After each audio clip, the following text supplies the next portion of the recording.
all real estate is architecture.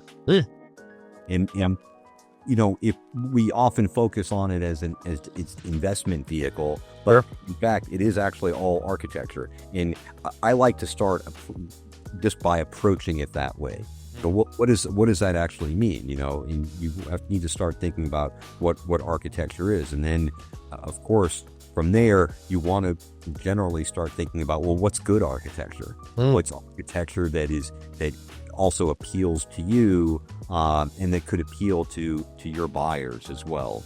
So there are some basic elements in thinking about the planning. So there's some points in the process as well. I kind of break it down a little bit.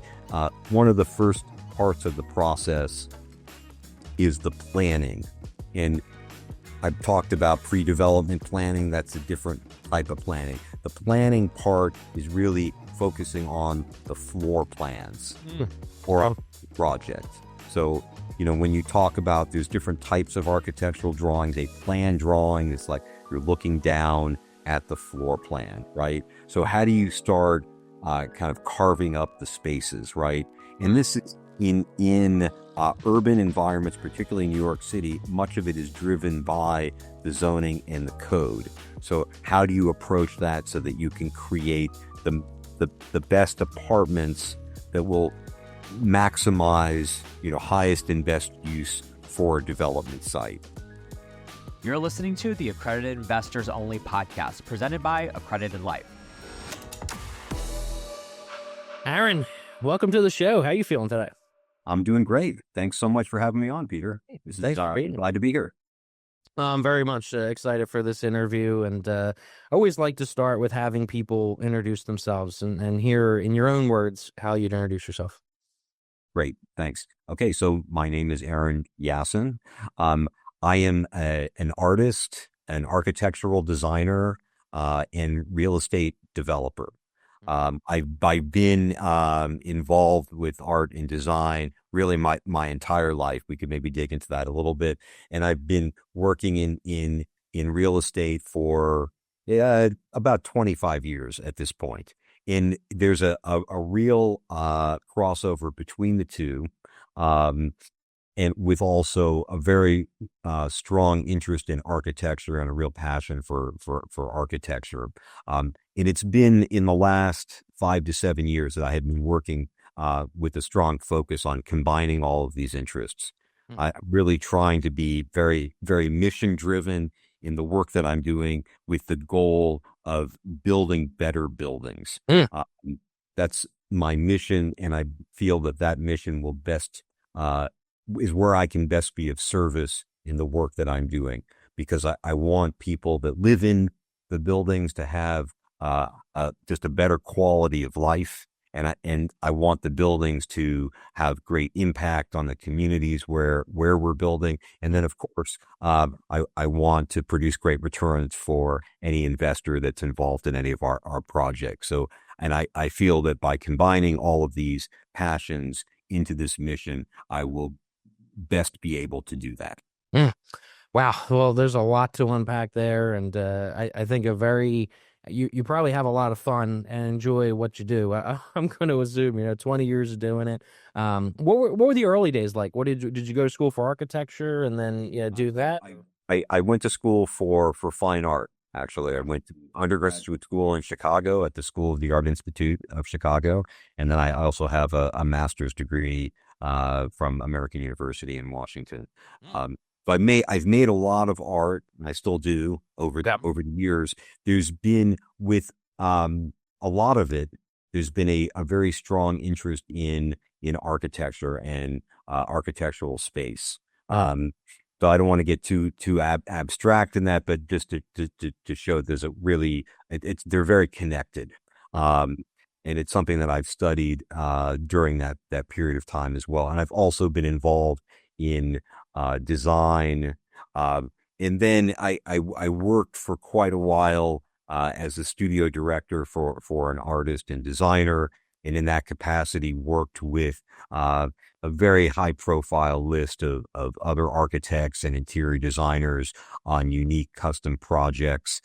So I have a very deep project management background of delivering very, very unique types of manufactured and fabricated architectural elements. And this includes the easiest one to talk about is when we did work for Tiffany and Company, producing custom signature lighting for their retail stores. So I've delivered unique signature lighting to all the Tiffany flagship stores around the world, among other fixtures, just as one example. And often this involved fairly complex manufacturing with a lot of handmade work in the process. Wow, there's so much to unpack there. And just to kind of lay a foundation, something we were talking about before the show was real estate development is a very like encompassing term. I think a lot of people look at it in different ways, and there's kind of different ways to define it. What's your definition of real estate development, and how do you look at it? How would you explain it to that's actually a great question, because I was talking with someone I'm working on a partnership with, who's also a developer. We're kind of basically talking shop a little bit, and I was to say, most people have no idea what the developer actually does. Like, how would you actually know like what it sounds? I mean, in one sense, you're like, okay, you build stuff, right? Sure. But what does that actually mean Yeah. from like, the mechanics of it, the nuts and bolts aspect of the process of doing it?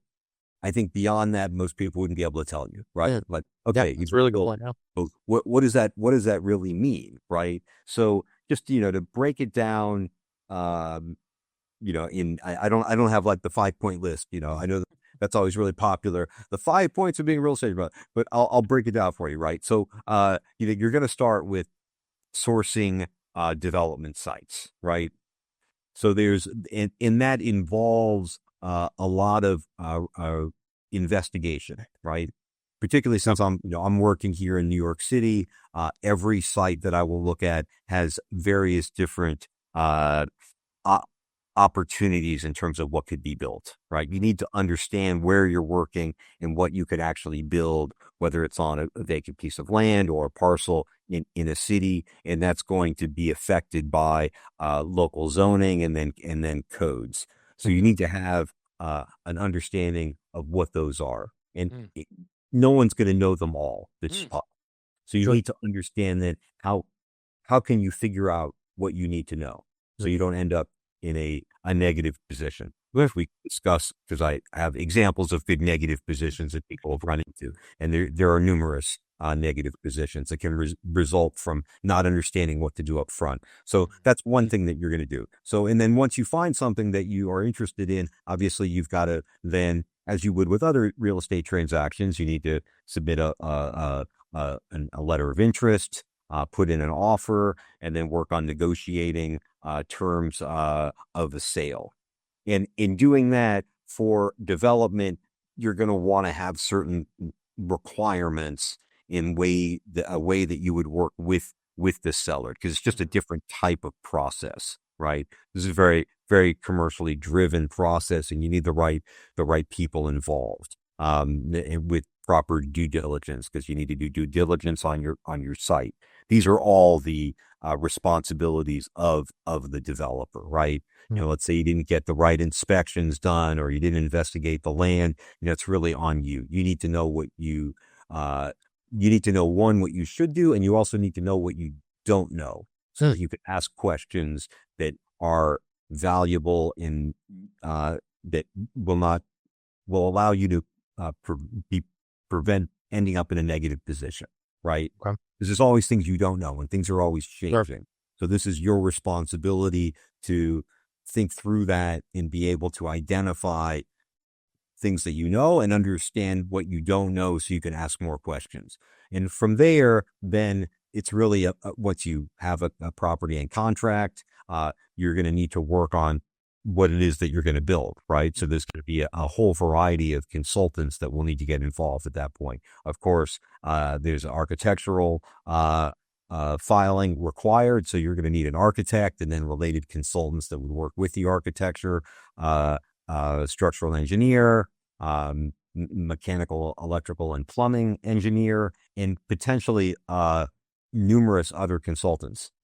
You could have perhaps as many as 20 different consultants on a project, depending on what size the project is. You might have, a landscape architect. You might have a facade curtain wall consultant. You might have an acoustic consultant. There's just a variety of other consultants that you might have. It's always good to, if you're building to sell or even to rent, it's always good to consult with the marketing team that you would work with ahead of time, so that what you're doing is appropriate for the market that you're in and that you're heading into.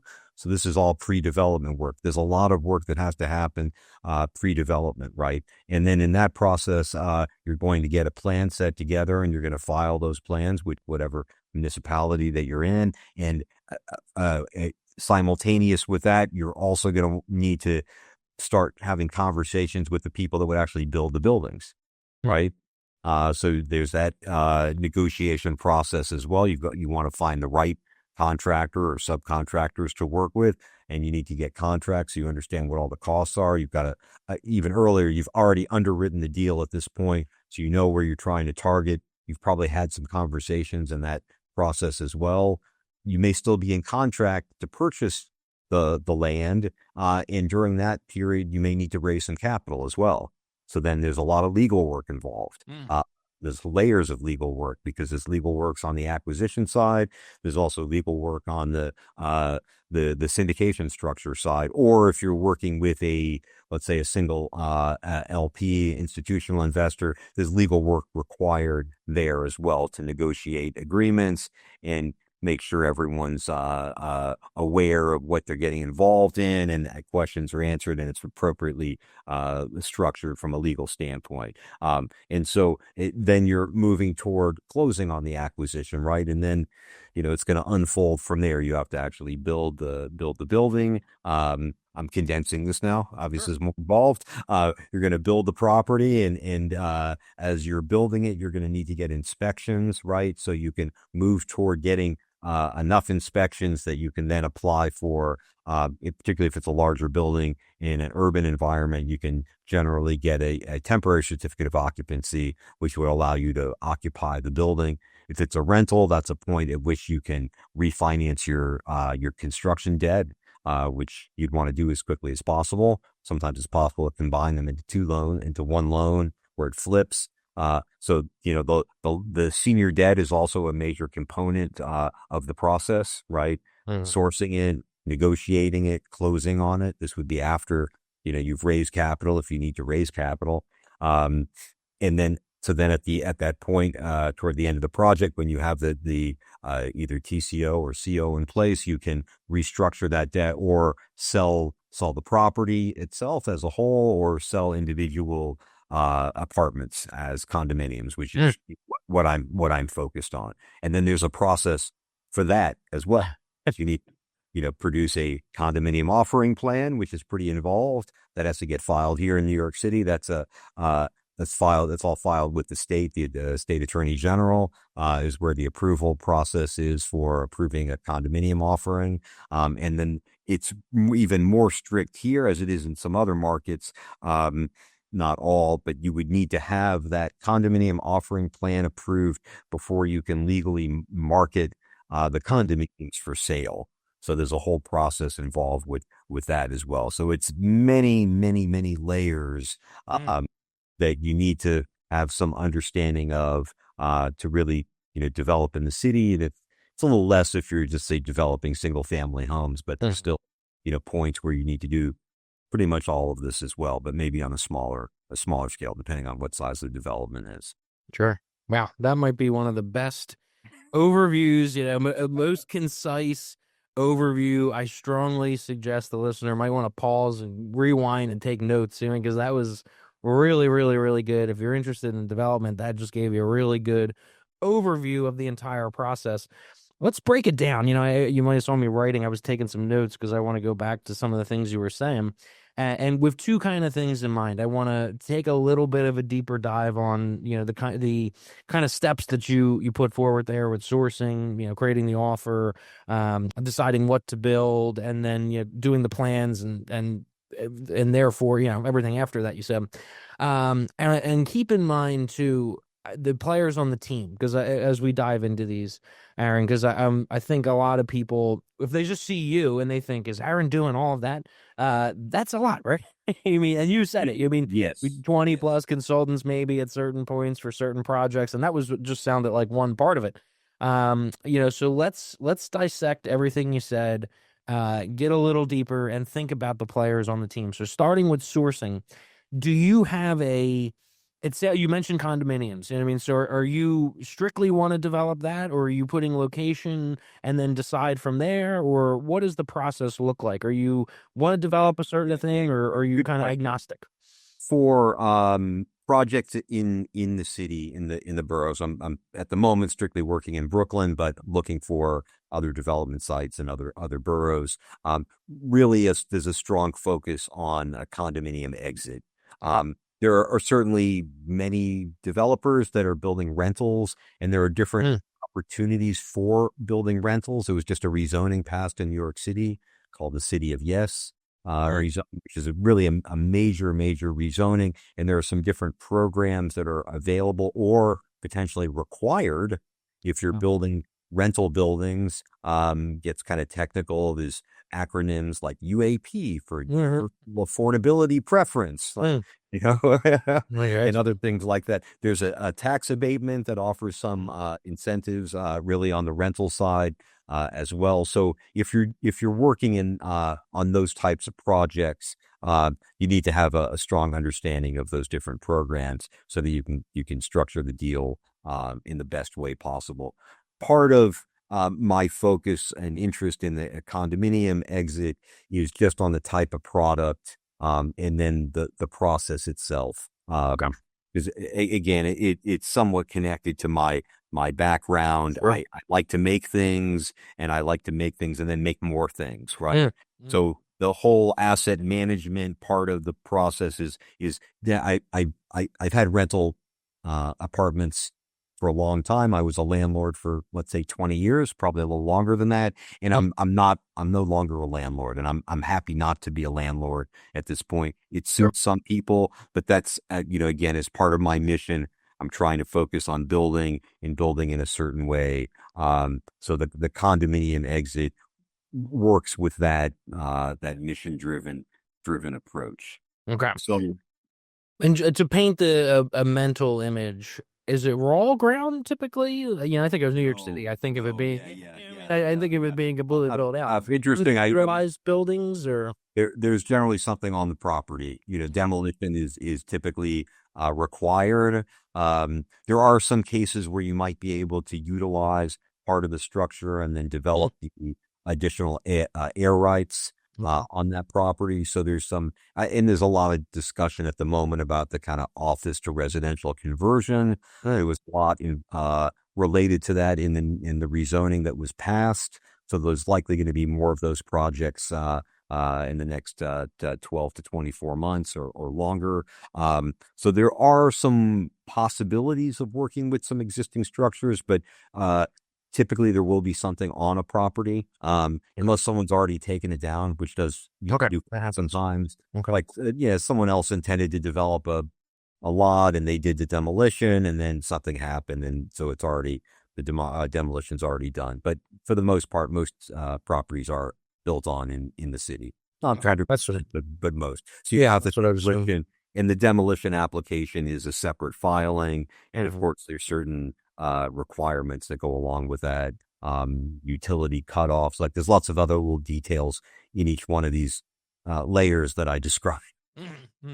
Each one has its own set of requirements for sure. So you have a pretty solid idea of what the end game is, and it's selling condominiums. The level of quality and the design and what you're trying to do there. But with the construction piece, it sounds like that obviously comes a little bit later down the line. Are you working with estimators along the way? I mean, how do you know what to offer on the property that you're looking at without necessarily knowing maybe how much you're going to get yet, how many units you'll be allowed to get through zoning or whatever? Yes. Yeah. Very, very, very good question.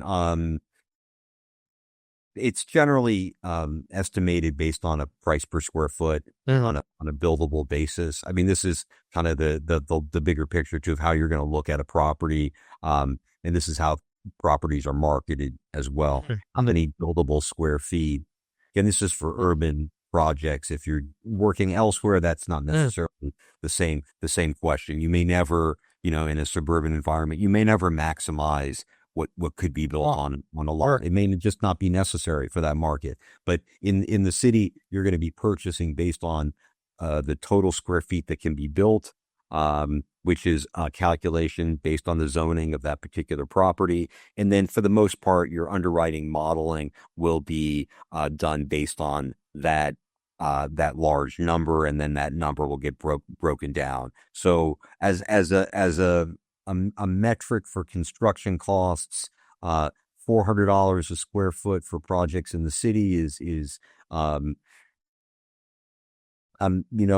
kind of been a reasonable number. Now there's some different tariffs that seem to be coming that may affect that, particularly tariffs on steel, and I think some other there's more tariffs coming from products coming from China. I think these things are going to increase the construction costs. Sure. So it's going to be some upward pressure on those costs, and it's not clear exactly what they are at this point. It also depends on the building itself, what the location is. There can be factors related to site conditions, site location that might make construction a little bit more expensive. Certainly building in Manhattan is more expensive. It's harder to get things in and out. The mobilization process just adds some cost. And then, where you're at, what submarket you're in might dictate or should dictate the finish cost for the building itself. That's not going to be it's not 50% of the total cost. It's a smaller percentage, but that might bump up your price per square foot cost by 5%, 8%, something where you're going to spend a little bit more money there. And there's some other potential costs that you need to consider. If you're building right on top of a subway, and there's MTA costs that could cost time as well. So there's little kind of levers that you want to have some sense of, and this is certainly where people get caught. I can imagine. Yeah. Some of these things, not knowing, and knowing is better than not knowing. Asking more questions is certainly better, so you don't end up in with some of these conditions that could impact some of your total costs. So it's the simple answer is working with a underwriting based on price per square foot. Gotcha. Makes sense. And there's another question on sourcing that I have, but that kind of leads into the next section you were talking about with putting the offer together. Are you making the offer contingent on that buildable square footage? If something comes up that takes away from that, can you renegotiate price? And then greater question, what are some of these other contingencies? I'm assuming you need, is it a year? Is it 2 years to do, all the studies and things like that? So what does that offer look like to the owner, to the seller? Yes, that's again another great question. For the most part, your seller is not going to take responsibility for what you can build, right? I think that there's a little, there's some questions there, and I think better commercial brokers work more closely with sellers so that they can really put together the right kind of, it's often called a setup PDF that talks about the property, and that might include some studies. This is going to really show the value of the property, what can be built. The better a broker can show that, the more money that they're going to be able to go for the sale. But there are some sellers that just want to make it all up to the buyer to figure it out. So then they are essentially taking on some more risk. So that could affect the sale itself and how much you might be willing to pay for it. I have not seen a case where a seller is going to allow a contingency based on building an exact number of square feet. Okay. That's that would be unusual. It's taking on a lot of risk from a seller standpoint. But you're going to put other work to put other contingencies in an LOI, specifically some due diligence contingencies. Well, let's speak to that. What are those typical things that what's in a perfect world? What would you like to see? And then what do you normally have to negotiate? Well, you want to have, depending on where the property is, an opportunity to do some environmental assessment, right? I mean, that's one.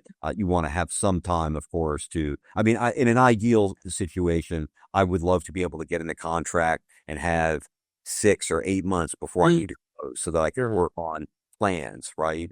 Because once you close, time is money. You're paying on however you brought the money in, whether it's LPs or you did a bridge loan on the purchase, however it is, there's a cost to that capital, right? And until you close, you just have, whatever your deposit is tied up. So if you can get a seller to give you 8 months to close, you can really work on getting your plans approved during that process, and then hit the ground running, day one when you close. It's probably not day one because you need to get utilities cut off or demo. That's a whole nother process. Maybe you can work on that a little bit ahead of time. So time is a critical factor in development, particularly since you've got all this capital involved in the project, right? Again, it's equity, debt and equity. The equity is going to, that has a higher return than the debt. So the longer you're in the project, the more all of that's going to cost. So speed of execution is certainly a critical, but also you don't want to move too fast where you miss things and also not end up with the right building at the end. Lots of risk factors there. A lot of things you have to juggle. And so the more you can know ahead of time, the better position you'll be in. Again, getting back to your question, I would want to have a due diligence period. I want to be able to confirm the property itself. Whether it's with a survey provided by the seller, sometimes you will get that. That's another consultant. It's a third party, so you can confirm all the details of the property itself. Obviously, you want to check all the title and make sure you're going to be able to get the property clean. Anything else that might be related to that, those are things that you need to know. And you want to check the property to make sure that there's not some environmental cleanup or something else involved that could really impact your ability to develop the site or anything else that may impinge on it. And those things would be some of the biggest risk factors. And I'll give you one example where a buyer didn't do appropriate due diligence on their side. I was presented with a deal for a development site, and when I went and I took a deep dive into all the material that was presented, I understood that the seller had dramatically overpaid for the property. So they bought it with the intention of developing on the site. It was a single story garage in an area that had been rezoned. But they missed that this particular lot was subject to what's called the sliver law. So the sliver law applies to lots that are less than a certain number of feet wide, and it limits the height of the building. Exactly. Ooh, very big move. And that would actually limit what could be built on the property by a dramatic amount. Wow. So this seller, who was a buyer at one point, they purchased the property at a price based on an incorrect assumption of what they could build. And they overpaid by at least $500,000 for the property. I have a feeling they ended up selling it at an even greater loss than that. Although I'll give them credit that they allowed the broker to market it with a zoning analysis that a very qualified architect did that actually showed that they made this mistake. Okay. So I'm trying sneaky stuff there. They got it and they were presenting it to other people so that they could kind of understand it. But those are huge kind of rookie mistakes that can be enormously costly. And in that case, in the tune of hundreds of thousands of dollars. I mean, there's cases that go into the millions or Sure. even further than that. So there are risks involved. There's no question about it. So again, having a period to be in contract, one, to do proper due diligence to make sure that there isn't anything that would impact what you can build. And then two, if you can push a contract closing out long enough to actually, work on your pre-development part of your project while you don't have all the capital invested, that's really ideal. Makes sense. Does money typically, when does it start to go hard? After the initial due diligence period, or? Well, there's a deposit in New York City. Right away? Often, 10%, but often for larger sites, you can get it down to 5%. So you're going to have to escrow, with the seller's attorney, a reasonable amount of money. And that would be, for the most part, at-risk capital. Wow. Okay. There's not a mortgage for development sites, commercial deals. No one's going to give you a mortgage contingency. That's just not. It's not a thing. Sure. You'll see around here like a due diligence contingency sometimes, and where you could have 30 days, 60 days, usually a short period of time, and to hopefully make that quick decision whether or not it's a move forward or pull back. Yes, yeah. And you want to do that due diligence just to make sure that there isn't something that you missed, right? That could be a disaster. Yeah. And it does happen, definitely. Oh, I can imagine. There's so many things, right? One of the questions I had around the sourcing, to go back to that, was it sounds like you're mostly working with brokers. They have the relationships. They, or do you have any in-house, or do you walk the streets and look for deals, or what does that look like? I mean, I do definitely look around. Certainly brokers are also looking. I find that there's a select group of brokers that definitely seem to be working at a higher level. Others, I mean, I can't tell you how many deals that I've been sent where 3 or 4 different brokers sent it to me. Sure. Right. Everyone's like shopping the same stuff around. Yeah. So you definitely get a lot of that. We're working now, or at least I'm trying to get to the next step of utilizing some new software that would allow for identifying potential development sites to just do some more in-house prospecting. And we've discussed this with a commercial broker who's just, good at doing this, that would assist us in that capacity. I think, and I believe that commercial brokers, the good ones, really are very valuable. Sure. And they really help make deals like this possible. And, in New York City, one of the things you can always basically count on is that if you have a direct connection with the seller, most sellers really believe their properties are worth a lot more than they're worth. That's everywhere, right? But yes, that's so it's like off-market deal, right? Yeah, like you want to overpay for it. Yeah, exactly. Let me see if we can get any suckers off market, right? To say and reel in. Yeah. So those are they're valuable. Good brokers are really valuable. What's the competition look like in New York City? And what brought you there? Were you originally from New York City, or? No, I'm not. I grew up in the Midwest, but with the strong interest in art and design. So the art design probably brought you into the absolutely. And I have a lot of friends that are here that are working professionally as artists and doing other types of work. So it's just the environment. And fortunately, I'm in Brooklyn. There has definitely been a renaissance in Brooklyn over the last 25 years. And it's just, it's a fantastic place to live. I think the quality of life is exceptionally high. The other part that's high as well is the cost of living is definitely high as well. So there's a little bit of a barrier to entry, but, if you can cross that threshold, the return and quality of life is very high. So all those metrics, kind of have kept me interested in the city. Although I'm working on a single family development north of the city in the Catskills, so I'm going to potentially be branching out a little bit. Oh, okay, very nice. Well, let's talk about the design side. What would you say that you do different maybe than others? And what do you look to do? Like, what are some of the things that will make that living experience and just overall kind of design building experience? Because there's so many things that go into that, and listeners might not realize that sometimes design schools have a real estate major. Like it's such a design is such a big part of real estate. So I'm curious to what are some of the things that you would you do differently, or you feel you do unique, and what is that? What does it do to the bottom line at the end of the day? And and just let's talk more about that.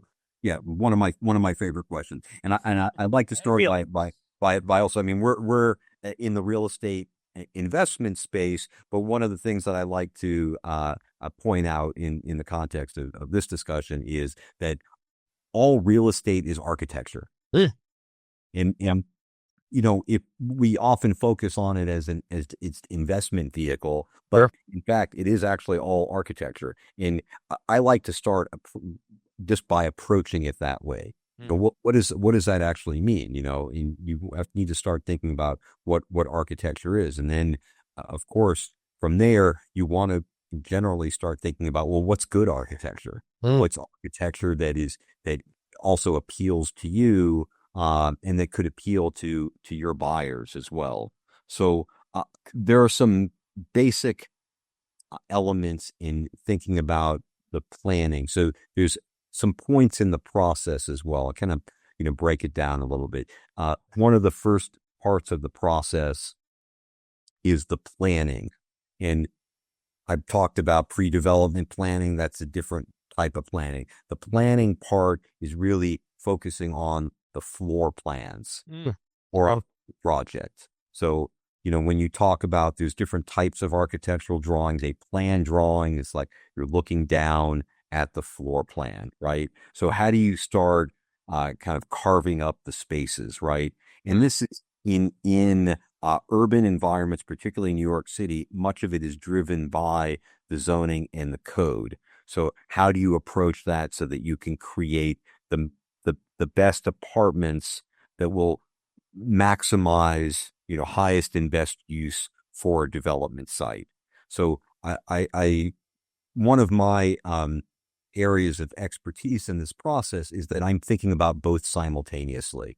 If I'm originating the project, but also focusing on looking at and thinking through the plans, I can keep both in mind simultaneously. I'm not just handing it off to an architect, letting them come up with whatever they think is best, because they're not necessarily focused on all the rest of the business plan and the structure of the business plan and what the final goals and objectives of that are. They may be, and collaboratively you may get to the right point, but I'm wearing both of those hats. So I want them both to work really well. I want to get great layouts, right? Also maximize what can be built on a given lot, right? And it just takes time. And it's also, that's a question too of what's permissible to build based on the zoning, and then how you can do it based on the code. It's very detailed. There's a lot involved in the process. And that's where you start getting into from there into the real architectural design of designing the spaces. What are the layouts? What's the size and proportion of the spaces? Kitchen, living room, kitchen, dining, living room, bedrooms, the circulation of those spaces, access to those spaces, and how you can maximize the quality of those rooms, right? And then from there are many layers on top of it, because you can start considering how everything fits together.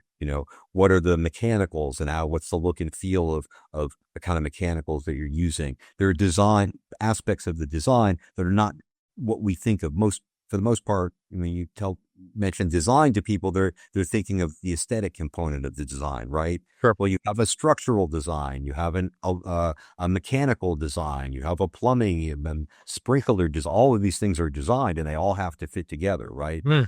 Really fitting all those things together in the best way and cross-coordinating everything is an important part of being able to get what I'm after, which are the cleanest spaces that you can get, that aren't awkward, that don't have strange soffits, that just don't have, qualities to them that are not visually pleasing.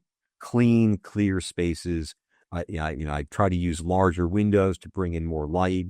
I'm very focused on energy as well. So I believe focusing on energy and efficiency is going to, you're going to create a better envelope. The apartments are going to be more comfortable. There's a design component to that as well. And a lot of that you may not even see, Sure. if I tell you we're using better insulation and that's part of the design, well, you'll feel it. Yeah. Because you won't get drafts, right? Sure. You won't have old drafts coming in, but it's not an aesthetic part of design. I've been sourcing European windows, triple pane, kind of passive house quality windows, just a much higher quality of window, often at a very similar price to, some windows that you could buy locally. Then layering on top of that, there are the actual materials that you'll use that are what you experience in the building. And of course, these are kind of the finished materials, whether it's, the tile, fixtures, laminate that you'll use. And there's a process of thinking about what that is in creating often mood boards and then design boards so that you're looking at the building holistically and coming up with a quality for what the building expresses. Yeah. Wow. I would think all those details really go towards a very nice end product that's going to drive a lot of interest, maybe drive a little bit of a higher price on the market, very, very competitive.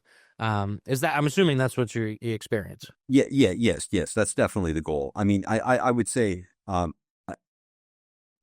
from an underwriting standpoint, I look at market values, right? Where is the actual market price and try to underwrite based on that. I'm not looking at, look, you're bringing in investors, right? You bring in investors to your projects. You can't go to them and say, look, I'm going to build something better. It's going to be worth 20% more. Sure. As an investor, I would say like, great if it happens.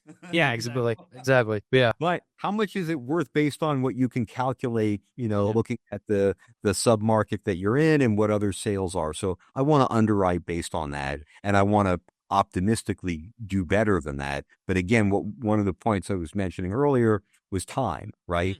Mm-hmm. I don't want to price so far above the market that it takes another 6 to 8 months to sell. Because then I just spent all of that additional profit, right? Yeah. On the cost of the capital. Yeah. So that holding cost doesn't help. But if the building is a higher quality building that just has a lot more appeal and resonance, because they understand that you're going to have a better quality of life living in your building, that's going to just drive more interest. And so the key of that interest is absorption, right? How fast, particularly if it's a condo building, it would be the same for a rental, right?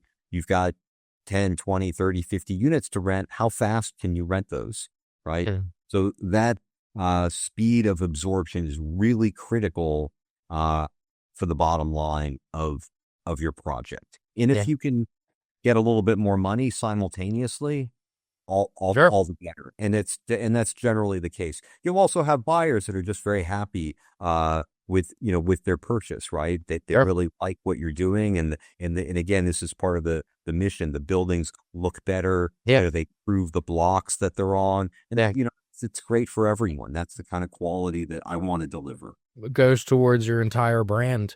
I think that's absolutely amazing. I think an attribute that's so important for developers is that attention to detail. And, from what you're saying, I mean, that seems like that's one of your top values is attention to detail. I'm very detail oriented. Yeah. I think for some people that I work with, maybe a little too detail oriented, but it's really, I'm highly visual, and, some people remember certain things that I don't often. Like some people, they remember small parts of conversations. I don't really remember those that well, but I remember visual details, unusual way. Yeah. Wow. That's amazing. Wow. That's, I often look at a developer kind of as like a conductor, right? I mean, you're conducting all these different things. Would you say you were the conductor? And then what does that team look like under you? We spoke about like, what is your in-house team versus like the consultants that you're using? What does that look like? And then are you sitting at the top making the final decision on everything? On 2 of the projects that I'm working on, one of the partners is also the general contractor. So he's handling a lot of the site work, or all the site work. And then we also have someone that's been involved with raising capital, and that's working with investors. And then, as mentioned, there's a large series of consultants. I also, I'm working on doing the design specification, not the architectural plans, although I worked on the architectural plans, but, we have architects of record, because I'm not a licensed architect. I do architectural design work.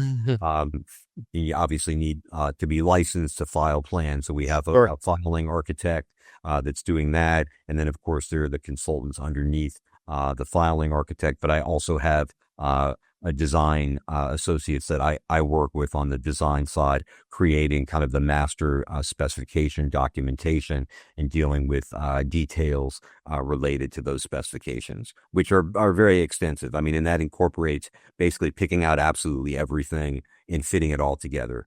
All of those details down to, the molding, the doorknobs, the paint colors, all the specifications. Yeah, I love it. I'm similar to you in that sense, where I love the attention to detail. Yeah, I mean, and not all investors, I think, look that way, or they look at it from just such a purely financial perspective, and don't see the greater picture of how that can lead to financial. But it's the design and the attention to detail goes a long way for the entire experience, which it's just, I think, financially rewarded in the long run for it. So absolutely. And I think just, for other investors as well. I mean, sometimes I feel like what I see is just not enough attention to it, where people are going out, they're doing, let's say, value add multifamily, and they're going and like basically buying new kitchens from Lowe's or something like that. Yeah. Like there are, and they just look a certain way, and people know what they look like. They're just not,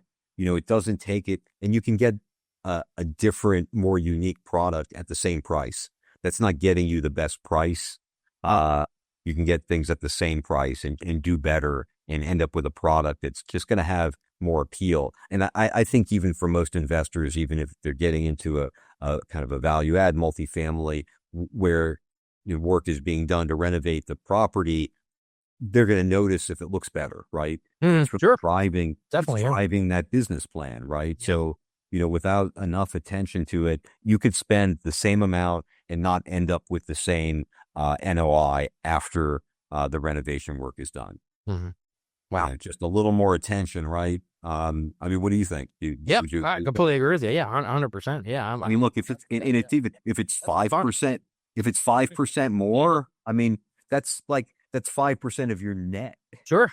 So there's only let's say your net's what, 20%, 25, maybe it's 15%. You add 5% more, that's like 25% more of your net. Yeah. I just think that's the fun of the business as well. And I mean, some people just get so caught up in, the technical side of things. And I mean, and real estate, like you said, there's so many aspects of it. And there's ways to have fun with it, especially on the design side and all, just to enjoy what you do and want to keep doing it over and over again. Absolutely. And I think, for us that, the investors that we have, we're doing projects that they find exciting, right? Mm-hmm. Yep. There is something exciting about it. And we underwrite to a return that also is commensurate with the level of risk. So the higher potential return on the projects, and you're also investing in something that is just an exciting project to invest in, that there's a lot kind of built into it. Now, obviously, diversification is generally a good idea, but looking at new development projects is I think with the right operator, absolutely worthwhile. Yeah. Well, that leads perfectly. I have two more questions, and the first one is how do you work with investors? You've been saying it; it's been sprinkled in throughout, but I'm curious to put it out there. I mean, how do you work with investors? Yes, I mean, from a structural standpoint, we have a syndicated structure, right? And depending on the project, it's going to be a 5.0 something, 506B or C. That's been a typical approach, so that we can bring investors into our projects. There's some other possibilities as well, since I'm currently looking for a larger development site, we would likely source some institutional capital or some other larger JV partner for that. But I would like to still bring in some typical LPs to the project as well, because I think that I like having some space in the projects for individual investors that are just aligned from a mission standpoint. Sure. Yeah. Well, okay. Last question. Save the best for last. What's the best pizza in New York City? The best pizza. Oh, that's Well, I'll give you a second to think about it, because growing up, like we were saying, I'm from Philadelphia. Growing up, we always went to New York. A couple times a year, we drive up. A lot of times during the Christmas holidays, to see the tree and the windows and all that kind of stuff. And I've had many a pizza through the years. Philly's a good pizza town as well. But I'm always curious, for a local like yourself who's sweating, you'll have tears there. Because I mentioned, I live in Brooklyn, and I really do think that Brooklyn has some of the best pizza. There's a couple of places in Manhattan, so I won't say definitively, but there's some amazing pizza in Brooklyn. And I'm going to give a plug to I'm developing right now in Bushwick, and there's a place in Bushwick called Ops. Ops. How do you spell that? Just OPS. Oh, okay. That's exactly how you think. Okay. Yes, it is absolutely phenomenal. But I'll give you a few others. There's another one that's kind of the OG restaurant in Bushwick called Roberta's. Okay. International reputation at this point, although some people would argue that Ops is better. So you got, Roberta, Ops and Roberta's, and then also two other great places for pizza in Brooklyn are DeFara's, which is in South Brooklyn, and then Lucali in Carroll Gardens. That's kind of like the celebrity pizza. Sure. Oh, yeah.